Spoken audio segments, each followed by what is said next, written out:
Hi, I'm Hal Roberts. This is Bridge City News. Here's some of the top stories we've been following. Another person has died following the fatal bus crash in Carberry, Manitoba, which has now claimed 16 lives. Lethbridge police are seeking the public's assistance in relation to a robbery and kidnapping investigation. And a special ceremony took place at Lethbridge City Hall in recognition of National Indigenous Peoples Day. Your nation, your province, your southern Alberta. From the heart of Lethbridge, it's Bridge City News with Hal Roberts. Thanks so much for joining us. Lethbridge police are asking for the public's assistance following a kidnapping and a robbery of a senior back in April. They're asking if anyone might have seen the incident take place or was in the vicinity at the time of the robbery. Angela Stewart reports. Lethbridge police say they have been working around the clock, continuing their extensive investigation into the kidnapping of a senior who was also robbed on the same day.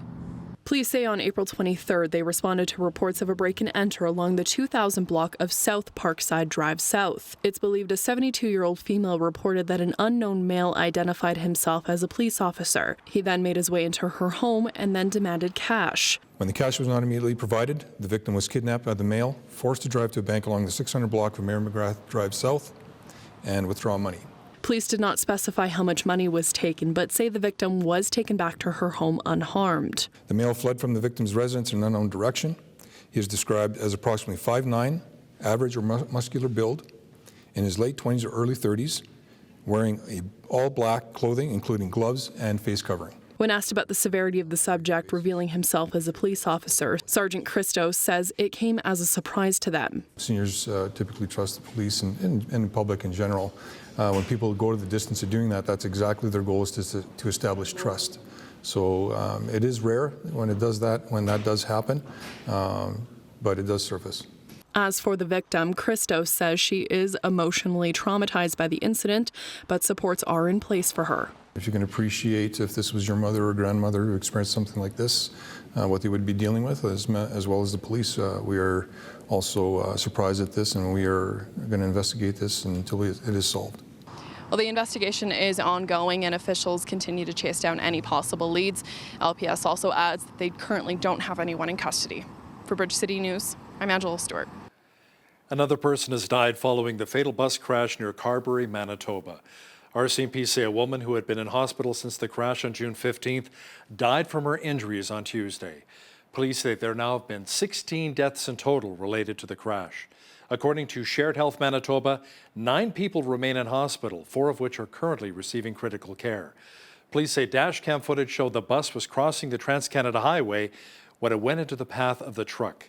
The investigation into the collision continues. The Department of National Defence says 2 Royal Canadian Air Force members who had been missing since a Chinook helicopter crashed in eastern Ontario have been found dead.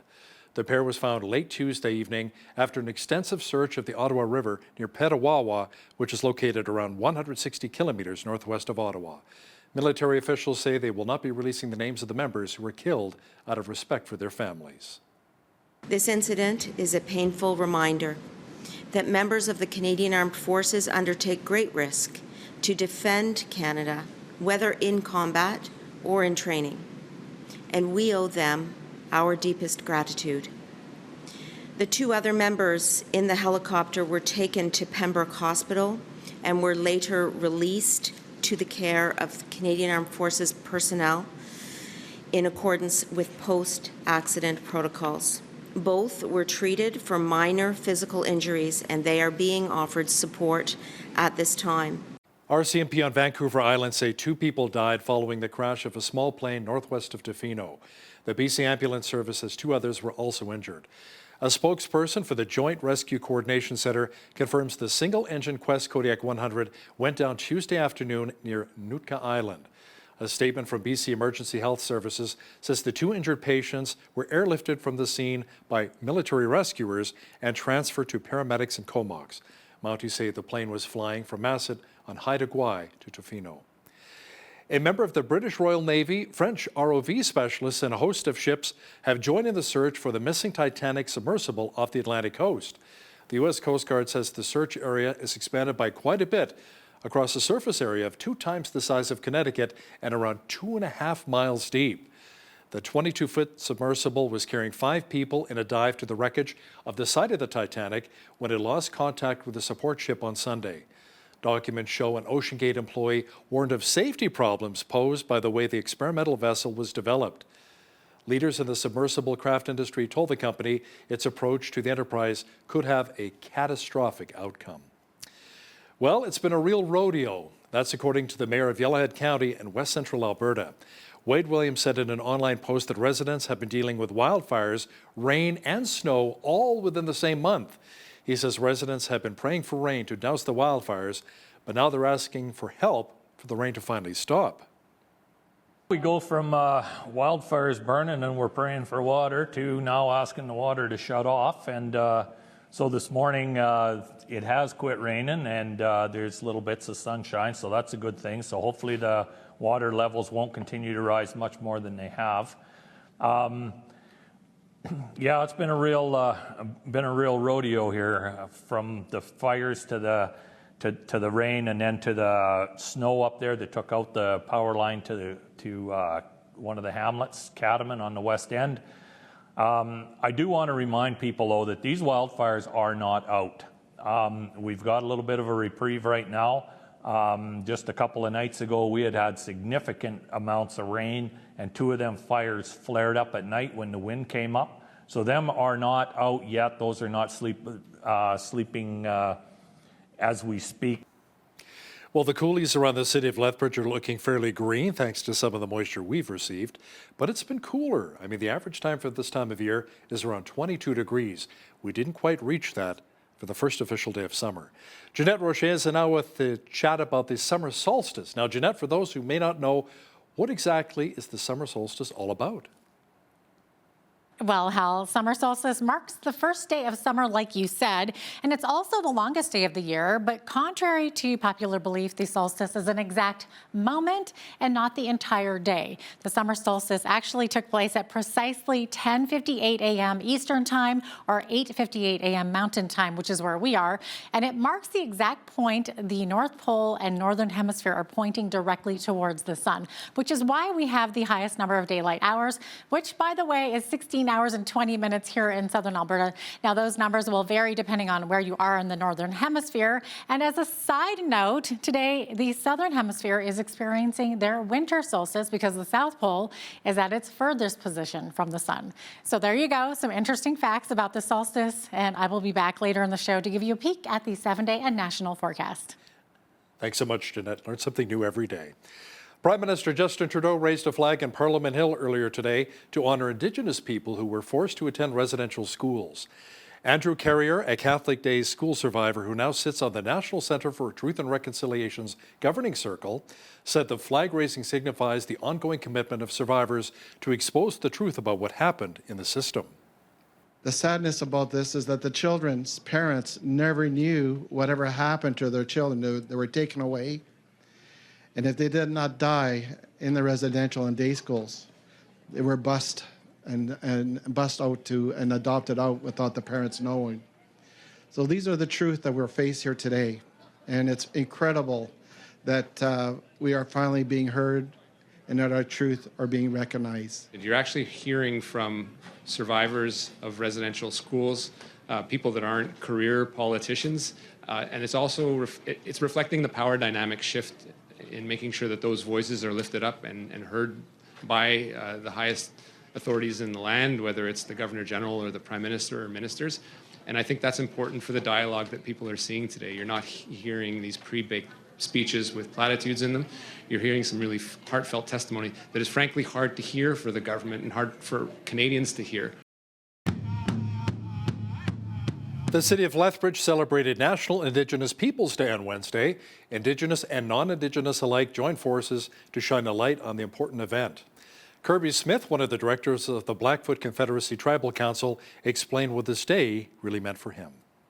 It's so critical for us to have a clear understanding of, who we are as a people, who we are, like in terms of our presence, in our traditional territory, and just understanding the kind of strengths and the kind of efforts and initiatives that we can bring to the table, with the idea that we're trying to overcome some of these obstacles. We talked about homelessness and so on. So I think it's a day to remind us of that, as well as a day that sort of marks a very special spiritual occasion for us as well.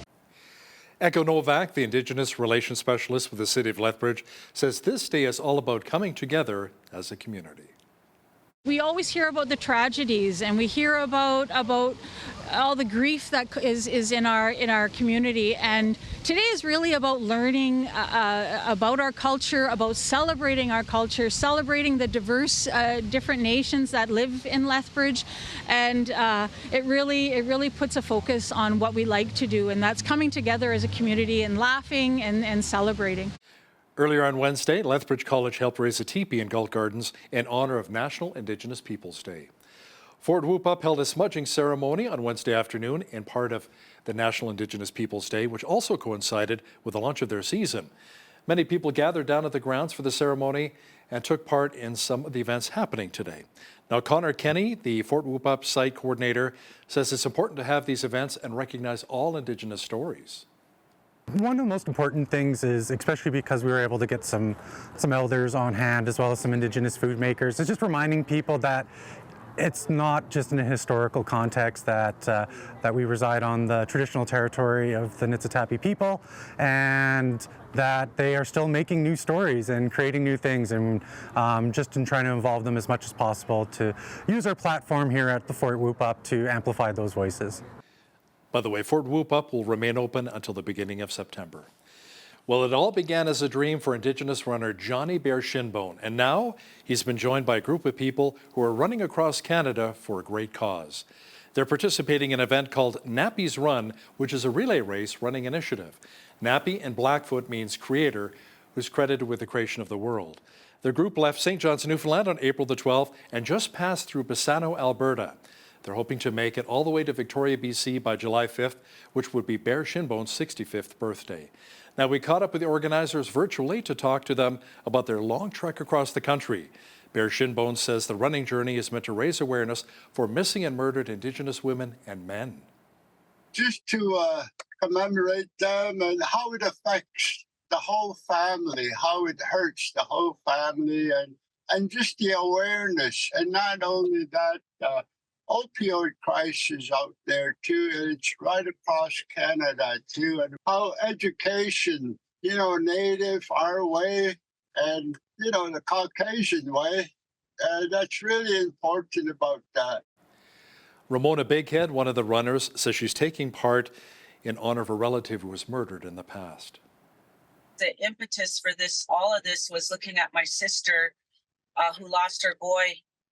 He was murdered a few years ago, and so that is still very real for our family. We invited people along the way, the local people. It doesn't matter if you're Indigenous or non-Indigenous. We invited anybody who would like to run with us. Just for example, yesterday, a lady from Brooks, Alberta, never met her before. She had been following our page on Facebook, Nappy's Run, and she asked, "Can I run? Can I walk for a bit?" And we invited her, and she walked probably about 5 kilometers for us in the cold yesterday. Now, the group is not raising any funds for the run. It's more about the awareness. And organizers told us they've averaged a total of 80 to 100 kilometers per day since they started Nappy's Run. And the Blood Tribe sponsored the runners, providing food, vehicles, and gas money for the team. A fire ignited in the back of a Lethbridge waste collection truck. City officials say it was due to the improper disposal of a large battery and aerosol cans in a residential black cart. The truck driver was able to quickly extinguish the blaze before it caused severe and costly damage. Now, in a media release, the City of Lethbridge reminded residents that the Waste and Recycling Centre has hazardous household waste drop-off spots for such items. Residents can use the Waste Wizard tool at lethbridge.ca or via the Lethbridge Loop app to determine where tricky materials can be disposed of. Alberta Premier Daniel Smith recently met with federal ministers, including Natural Resources Minister Jonathan Wilkinson, discussing our province's natural resource sector. Our legislative reporter Tyler Dawson says with all things considered, the meeting went reasonably well. No one came out of that meeting, sort of screaming their heads off. You know, there was a clear agreement to continue to work on these problems and try and find areas of common ground. Now, we don't know what any of that's going to look like. You know, is the federal government going to back off on anything? Are there going to be adjusted timetables or reporting rules, anything like that? So this could be a fight coming for both of them, but and it certainly seems like Smith has drawn her line in the sand. You know, she said she will not be a part of or will not sort of participate in the Sustainable Jobs Act stuff. That's the, you know, the rebranded Just Transition stuff. So, but you know, a little bit of a détente, I think, it would be fair to conclude at this point. Our legislative reporter Tyler Dawson will also talk about some of Premier Smith's new cabinet ministers. He'll have details coming up after business news. Conservative leader Pierre Poilievre and NDP leader Jagmeet Singh took turns firing shots at Prime Minister Justin Trudeau during question period on Tuesday. They say his government is not acting quickly enough to control inflation, which is causing Canadians to lose their homes. Countless affordability studies warn of the repercussions when people have to spend more than 30% of their income on rent. But in Toronto, over 40% of people exceed that amount. Things are getting very, very difficult for Canadians. While corporate landlords are making massive profits, Canadians are struggling. When will this Prime Minister understand that we are on the verge of a catastrophe? The Prime Minister is, after 8 years, is imposing austerity on Canadians. I just told the story in French of a Quebec family who's seen their mortgage payments rise by 64%. She's making, the mother of that family is living austerity by having to cut back on her expenses and probably move into a tiny apartment as a result of his inflationary spending. Even his finance minister admits that deficits drive inflation, and inflation drives higher interest rates on families just like this one. Will he reverse his deficits, balance the budget to bring down inflation and interest rates so Canadians can keep their homes? Mr. Speaker, the Leader of the Opposition is proposing cuts in supports to Canadians at the same time as Canada actually has the lowest deficit in the G7, the best debt to GDP ratio of the G7, and we've preserved our AAA credit rating, and that's so that we can continue to be there to support Canadians with investments in them, in their families, in housing, in the kinds of supports that the Leader of the Opposition would cut. So he's just continuing his attacks to try and distract from the underwhelming election results he got last night. Well, it wasn't a bad day for the first official day of summer here in southwestern Alberta, and the good news is the mercury is going up even further this week. A full look at the weather picture is on deck.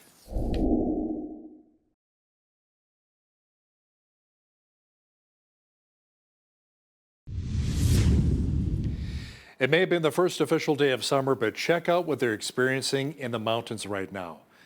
Here's a picture that was sent to us of Sunshine Village and was also posted to their Facebook page. Lots of snow, and it looks like great skiing in the mountain parks right now. Wow.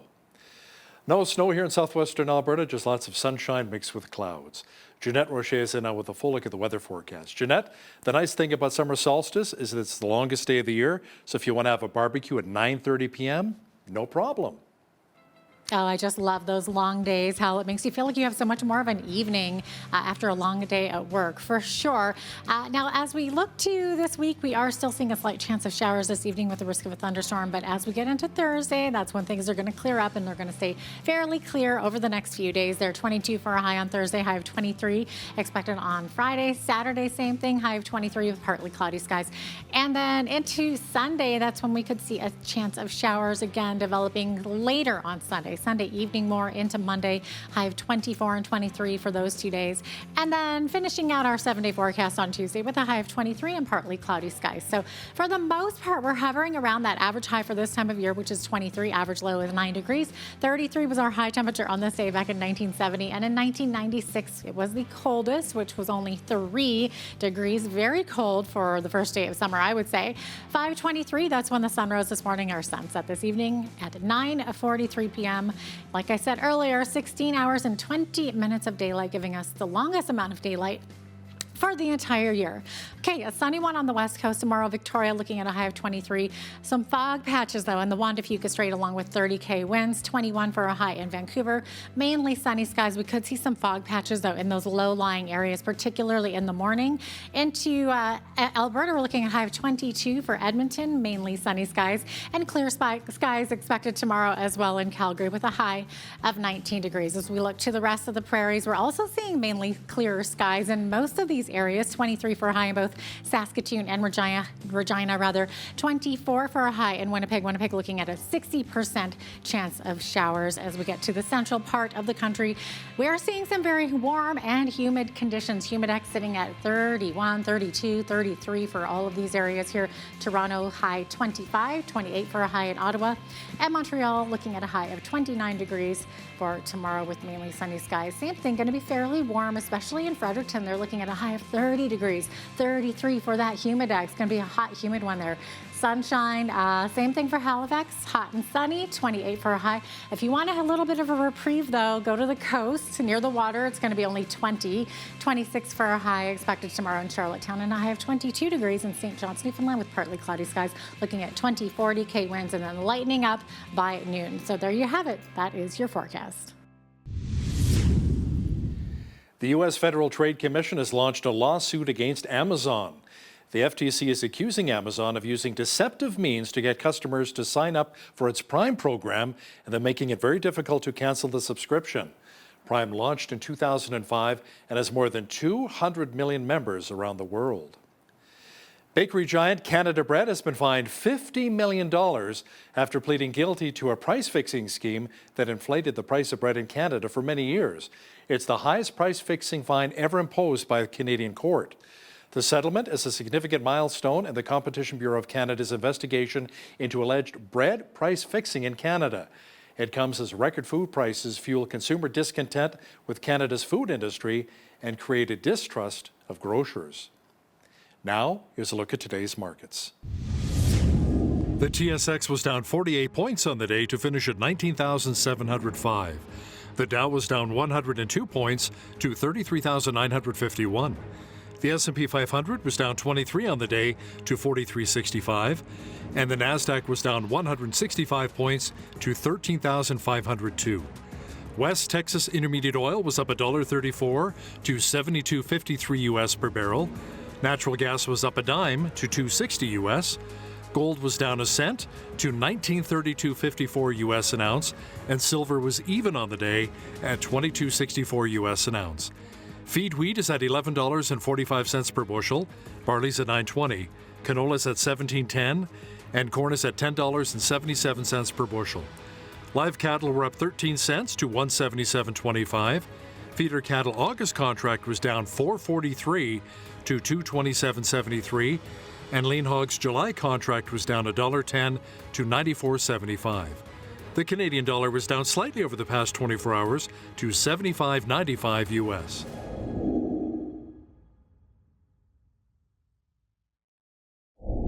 Recapping one of our top stories, RCMP on Vancouver Island say 2 people died following the crash of a small plane northwest of Tofino. The BC Ambulance Service says 2 others were also injured. A spokesperson for the Joint Rescue Coordination Centre confirms the single-engine Quest Kodiak 100 went down Tuesday afternoon near Nootka Island. Coming up, a chat with our legislative reporter Tyler Dawson. We'll talk about some of the big names Premier Daniel Smith introduced into her Alberta cabinet. Listen, if you see news happening in your community, be sure to send us an email at info@bridgecitynews.ca. We'd love to hear from you. Here's your Bridge City News community calendar. All are welcome to Streets Alive Mission's Wingding 2023 event at Nicholas Sharon Park on Saturday, June 24th from noon to 5 p.m. This free event will include games, an obstacle course, vendors, a dunk tank, and a Wingding Wing Challenge sponsored by Save on Foods. All proceeds raised will go directly to Streets Alive Mission's trusteeship program, Foot Fridays, and the Pin Bank. For more information, contact Jennifer Lepko at 403-942-5644. It's the 121st Historic Raymond Stampede taking place June 29th to July 1st. It will be your last chance to sit in the historic grandstand and cheer on pro rodeo events like bareback riding, team roping, ladies barrel racing, plus the Wild Horse Grand Entry, Kids Wild Pony Race, and so much more. Tickets will be available at the gate. $20 for adults, $10 for youth, and kids 8 and under are free. For details, visit Raymond Stampede's Facebook page. And that's today's Bridge City News Community Calendar.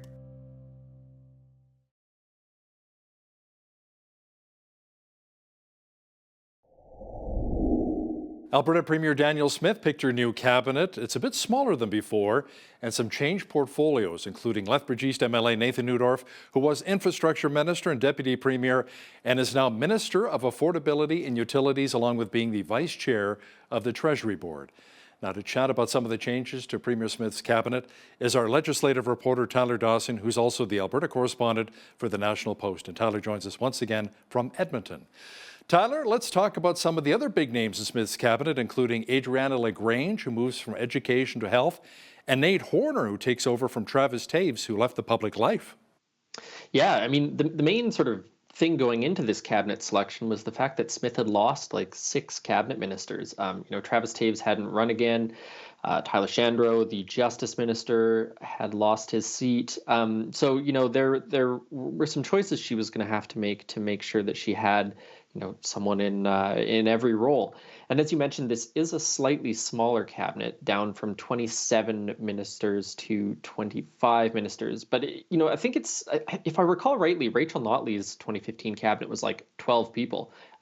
So we're still looking at pretty large cabinet, and 25 people is like almost half, I think, of the UCP caucus. It's a pretty big percentage. So, lots of people moving around, but definitely some experienced names still there. You mentioned Adriana LaGrange, who was on the education file, will now be in health. And you also mentioned Nathan Neudorf, who was deputy premier and now is just perhaps the utilities minister. Now, I think that's going to be a pretty big role in this cabinet. There's so much talk about affordability. There was talk from specifically the NDP about utility affordability.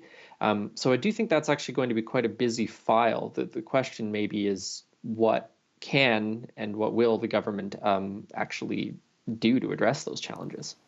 Now, you talked a bit about Tyler Shandro. Now, there's been a judicial recount in a couple of the Calgary ridings, including Shandro, who lost his seat, and Whitney Isaac. What do we know so far about the recounts? That's right. So the recount in Whitney Isaac's riding, which I think is Calgary-Glenmore, has been completed and confirmed that she has lost. The recount in the case of Tyler Shandro's riding, I believe Calgary-Arcadia or Acadia. I always say Arcadia because there's a brewery just down the street. Yeah. Calgary-Arcadia. So that one, the results are coming on Friday, but also, not looking particularly good for him, I'm thinking. Because he lost, by 7 votes, I believe, right? Yeah, that's what the initial sort of voting night count was. And so it could be closer. The margin could widen a little bit. Hard to say. Now, Tyler, in a bit of a strange saga, Premier Smith says she was censored by Facebook and that she had lost her abilities to post for about 24 hours. Now, Meta, the company which owns Facebook, said that's not actually what happened. It's that one of her administrators of her Facebook page lost privileges and that Smith herself could still post. That seems to be the case. This story sort of broke, and Smith was crying foul over censorship. It was unclear what she might have posted that would have led to it. She said there wasn't an explanation from Facebook. So reporters sort of reached out to Meta, and they said, no, this was an administrator, which, of course, that makes sense, right? Politicians don't exclusively manage their own Facebook pages or Twitter pages or social media generally. They have staff who handle these things. And so one of those people had been suspended or had their account privileges limited. And so obviously there was a bit of a disconnect there. Smith saying censorship, Facebook saying, no, this wasn't censorship at all. And Smith said, once she got her posting privileges back, she said, I hope this never happens again. And she posted a screenshot of the sort of notice.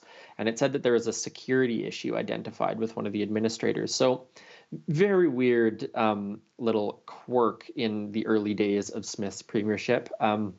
But you can see the political benefit in it for her. The conservative movement is, broadly speaking, concerned about free expression, is broadly concerned about censorship, and so this probably looked like that to Smith's office. It's just that didn't quite pan out the way that they thought it had. MLAs returned to the legislature this week to pick a speaker, and the winner once again was Nathan Cooper. Now, Tyler, also on Tuesday, Premier Smith offered up an apology. What did she apologize for? Well, this goes back to the ethics commissioner report on her phone call to Tyler Shandro about the charges against Artur Pawlowski, the Calgary street preacher. The call to Pawlowski himself was not the subject of the ethics commissioner investigation, but the call to Shandro was, and the ethics commissioner concluded that Smith had broken the Conflicts of Interest Act. And so this was a big campaign issue. It landed sort of with a week or two left in the campaign, and doesn't seem to have made a huge impact on the campaign, I wouldn't say, but obviously a big event on the campaign trail. So she rose in the legislature and apologized and said she intended to do nothing wrong. She had no nefarious means here, but she accepts the commissioner's ruling and that sort of thing. So Rachel Notley, of course, says the apology was underwhelming and not good enough. And on the same day, the NDP had written to the RCMP superintendent, I think it was, requesting an investigation into whether or not laws beyond the Conflict of Interest Act had actually been broken in this circumstance. So it remains to be seen what will come of that. But of course, this whole thing happened as the federal government, the federal branch, the RCMP, had suggested they'd investigated the SNC-Lavalin thing, which had drawn comparisons to Smith's actions in the Pawlowski case. So all of which is to say, this isn't going away for Danielle Smith all that soon. Yeah, it was interesting with the RCMP. On one day they said they're going to be investigating SNC-Lavalin, then the very next day, no, we're not. Mm-hmm. Wait, very strange. Yeah, it was very strange, yeah. Tyler, the break at the pumps will continue for Albertans until the end of the year, as the province announced that it'll continue to suspend the provincial fuel tax till the end of December, a move applauded by many, especially as Albertans get ready to go on their summer holidays. Yeah, I have to wonder how much are people even noticing that 13 cents off now that gas is, it's got to be $1.40 here in Edmonton, although it's been a week or two since I've filled up. That's right. So this was a temporary measure introduced by, got to be a year ago now. Jason Kenney's government had introduced it, and Smith had continued it when she became premier. And at a certain point, it was pegged to oil prices. So if oil was above, I think it was $90 or above $100 per barrel, the full fuel tax was eliminated, and then it sort of had a graded system. As oil prices dropped, the fuel tax would come back in so that the government didn't lose too much revenue. This is going to continue the full 13 cents, I believe, until the end of December. And then at that point, it's going to return to the sort of peg to oil prices scheme that had previously been in place. And so, it's cost a fair bit of money. It'll cost, I think, about $2 billion by the end of the year from government. Obviously, that's money that Albertans themselves are saving, but that's money that the government is, foregoing in tax revenue. But it was a campaign promise and part of the overall affordability measures plan the Smith government has had. So I'm sure people are thankful that it's happening. Yeah, it's thankful you can fill up here in Alberta, but as soon as you cross the border into British Columbia, surprise! I've seen over $2 a litre again on the island and other parts of BC. Tyler, Premier Smith recently met with our country's Natural Resources Minister, Jonathan Wilkinson, and Dominic LeBlanc, the Intergovernmental Affairs Minister. What came out of that meeting? Did Premier Smith really stick up for our natural resource sector? It sounds like it. The point of disagreement between the two governments is basically the net zero electricity grid plan by 2035, I think, and the cap on reduction, I should say, on oil and gas sector emissions of 40%, I believe, and the Alberta government's net zero by 2050 plan. So these align, broadly speaking, with some of the goals the federal government has, but there's definitely some differences on how to get there, whether there's going to be benchmark targets. The natural gas and the electricity grid thing is a huge sticking point for the Alberta government. So, the outcome of it was essentially friendly, in the scheme of Alberta and Ottawa relations, I would say. No one came out of that meeting, sort of screaming their heads off. There was a clear agreement to continue to work on these problems and try and find areas of common ground. Now, we don't know what any of that's going to look like. Is the federal government going to back off on anything? Are there going to be adjusted timetables or reporting rules, anything like that? So this could be a fight coming for both of them, but and it certainly seems like Smith has drawn her line in the sand. She said she will not be a part of or will not sort of participate in the Sustainable Jobs Act stuff. That's the the rebranded Just Transition stuff. So, but a little bit of a détente, I think, it would be fair to conclude at this point. So do you think Smith will actually bring forward the Alberta Sovereignty Act? Well, it's a good question. She's threatened to do so. But the question, sort of as it has always been with the Sovereignty Act, is what could that actually mean? If they pass the Sovereignty Act on one of these things, what does that mean? There's overlapping areas of jurisdiction here. Some of this is federal jurisdiction, some of this is provincial jurisdiction.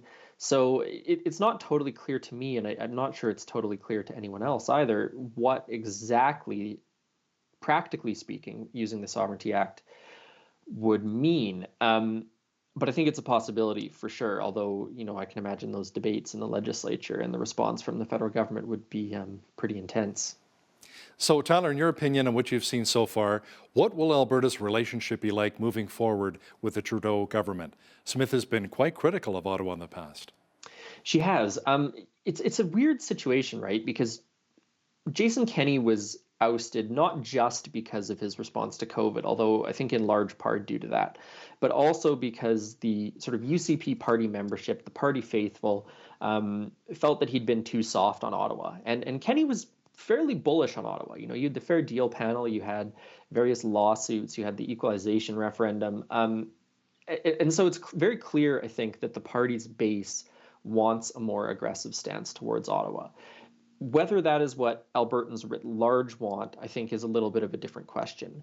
And so Danielle Smith's in a bit of an interesting position here because she also doesn't want to be in a position where she keeps losing these battles. Of course, Jason Kenney lost a couple of those. His lawsuits over Bill C-69 and his carbon tax lawsuit, neither of those things really worked out for him.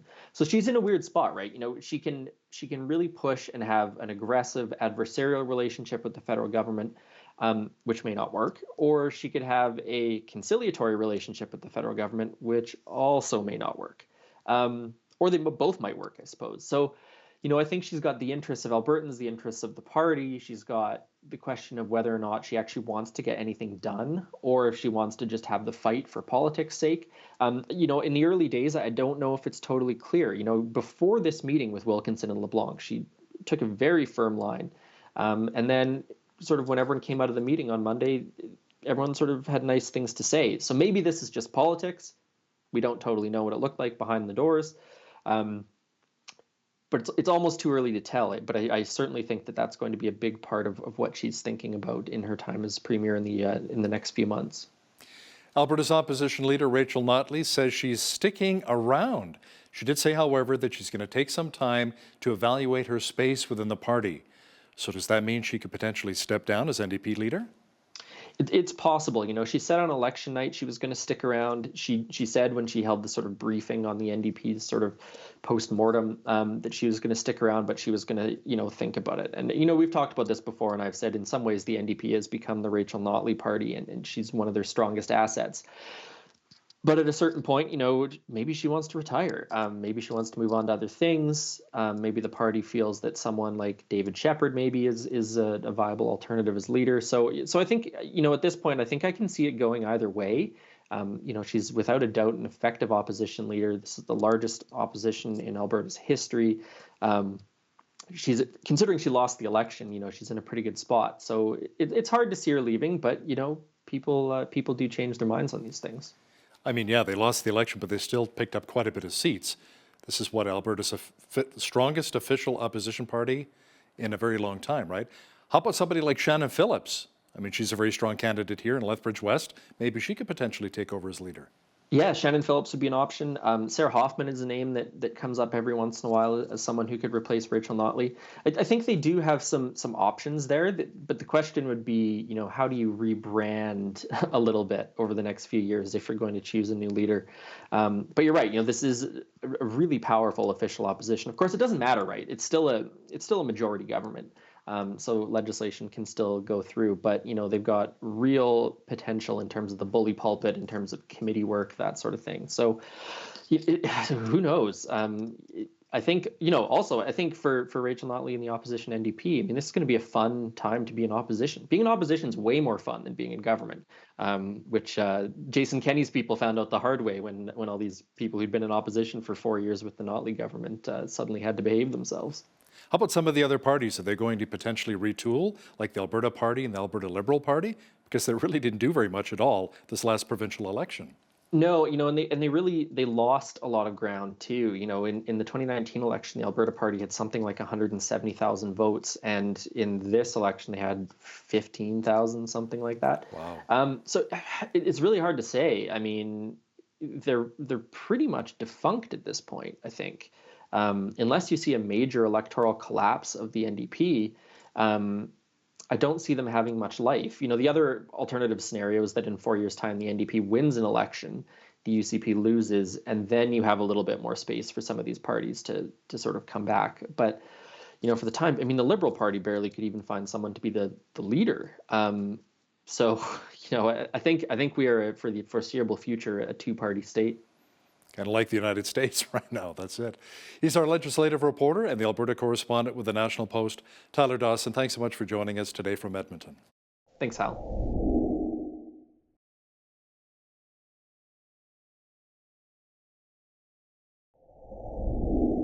There are so many people in the world who suffer from loneliness, and the COVID pandemic has most certainly made that even worse. We want to take a look at the consequences of this as well as some of the solutions. Today's guest joins us from Edmonds, Washington. Dr. Greg Jantz is a psychologist, best-selling author, and founder of the Center, A Place for Hope, one of the top facilities for treatment of depression in America. And one of his latest books is The Power of Connection, Maximize Your Health and Happiness with Close Relationships. So we're going to talk all about that today. Welcome to Bridge City News, Dr. Jantz. Great to have you on. Oh, good to be with you. Yes. Hey, we all want to have positive and good relationships.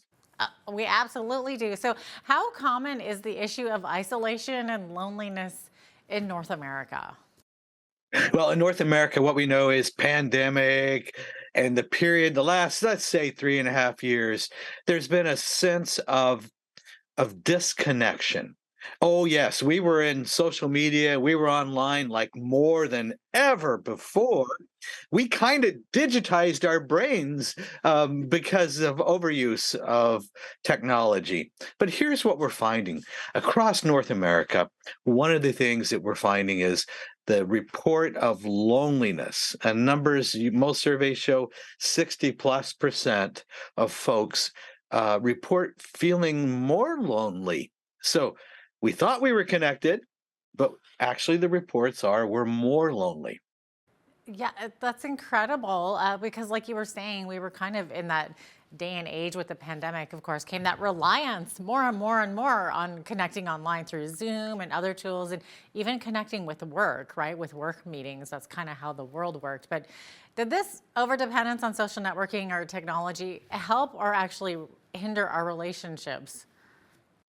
Well, we always want to think social media is good and helpful, but let's look, if you're already struggling with some level of depression and or anxiety, the more time we spend in social media, the more it amplifies our symptoms. Interestingly, we feel worse about ourselves. Well, what do you do on social media? You compare, you contrast yourself to others, and what happens is you end up feeling worse. Now, I'm on social media, so let me say I understand it has a good role as well, but so often it's our youth and our kids 10 to 17 seem to be the most vulnerable as it relates to social media and being so deep into it. I mean, that's their world. And what I've noticed here is that the idea of having healthy relationships, well, in some regard, if we went mostly online for our relationships, we didn't go through the normal relationship stages where you learn about trust and closeness. When you're online, it's an instant closeness or an instant intimacy, but it's really not. It's a false one. You feel like you know somebody. I asked I have a son, and I said, okay. He goes, I have lots of friends. Okay, you have lots of friends. Have you seen any of these friends? Yeah. Well, no, but we're friends. So the definition of friend kind of got changed. Yeah, it really does. So, I mean, like, you would suggest that real connection actually means connecting with real people then in real Yes. time. Yeah, Okay. absolutely. So, like, I mean, do you think that during the pandemic that maybe people got used to the habit of just connecting with others online instead of making an effort to go meet someone in person instead? And there's a place for that, but there's also a place to sit down with somebody, look eye to eye, be able to hug, be able to, be in the same. We know there is something called on social media. There's a digital kind of exhaustion. It takes more energy to be present through a digital means over time. And what we want to do is, hey, you know what? We need one another. Let's make a point. Now, if you have somebody that's a long ways away, I understand that, but let's make a point of having real-time relationships. And when you're with those relationships, keep your technology, keep your cell phone down, away from it, and have a lot of eye contact and engage in conversation. We need that. Why would over 60% say they're lonely? And here's the follow-up question that was asked, which was fascinating. Can you name a close personal friend? Okay, about half could not name a close personal friend. So that's what's happened. We have social anxiety, we've got depression, we have relationships that really are not what they could be, and we really do need each other. I said to my wife, when it boils down to it, really what do we have? We have the quality of our relationships. Let's remember that. Yeah, 100%. Why is connection with fellow human beings so vital to our well-being? I think it's how we're wired Yeah. to be in relationship. I think too, we need to look at, okay, our greatest point of stress or hurt comes from people, and our greatest joy, our greatest closeness comes from people. And everybody, if you ask, would you like to have healthy relationship? Yeah, of course. Everybody answers yes, but so often we don't know how to go about and do that. How do I have healthy relationships? And it's like we never had a class in school about having healthy relationships. So, but we need it. Yeah, it's so true. It's absolutely. We were talking about the pandemic, of course. So, what extent did the pandemic increase our feelings of disconnectedness? Yes, the sense of disconnect. And we had a great desire to connect. But what we know is, well, that's why there's higher loneliness. That's why really we're seeing record numbers of depression and anxiety. And there's something else that happened. There's the fear of trust. I can't be too intimate. I can't be too close with you because I'm going to be hurt. I can't trust. So we're seeing that theme of relational distrust really is a broad issue. Yeah. And Dr. Jans, you say in your book that the lack of strong relationships increases premature death by 50%. Yes. So What that's we did was go, incredible. well, is there any research on relationships and what does it do to our health? And actually, I found there was. And there's a couple of very interesting things. The Gottmans, who've done a lot of research on relationships, 40,000 couples, I believe.